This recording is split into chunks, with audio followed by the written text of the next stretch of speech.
আসসালামু আলাইকুম। Welcome to new blog.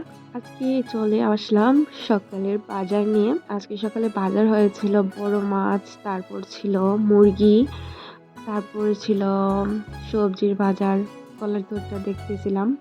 আর তারপরে ছিল ছোট মাছ, ছোট মাছগুলা জ্যান্ত ছিল। আসলে ছোট মাছ খেতে অন্যরকম মজা লাগে। মাছ দেখে চলে আসলাম নাস্তা করার জন্য। আমি নাস্তা করে তারপর আমার ছেলে আগে নাস্তা করে ফেলছিল। তো আমার ছেলেকে এখন ফল কেটে দিয়েছিলাম।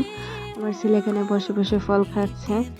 তো আমি চলে গেলাম অন্যদিকে আমার ভাইয়ের বউ কি রান্না করতেছে তা দেখার জন্য। আজকে আমাদের বাসায় রান্না হচ্ছিল সিম আলু দিয়ে মাছ দিয়ে। আসলে সিম আলু দিয়ে মাছ দিয়ে খেতে অনেক বেশি মজা লাগে। আর সিমের সিজনে সিমগুলো অনেক বেশি মজার হয়। তো এখানে বড় মাছ দিয়ে সিম দিয়ে রান্না প্রায় শেষের দিকে। তারপর রান্না হচ্ছিল বাচ্চাদের জন্য চিকেন। আসলে বাচ্চারা চিকেন ছাড়া এত একটা খাবার খাইতে পছন্দ করে না, সবার বাসার বাচ্চারই হয়তো এরকম। তারপর হচ্ছিল শাক রান্না। শাক আমাদের বাসায় প্রায় মাঝে মাঝে রান্না হয়। আসলে শাক খেতে অনেক বেশি ভালো লাগে। তো আজ এই পর্যন্ত, সবাই ভালো থাকবেন, আল্লাহ হাফেজ।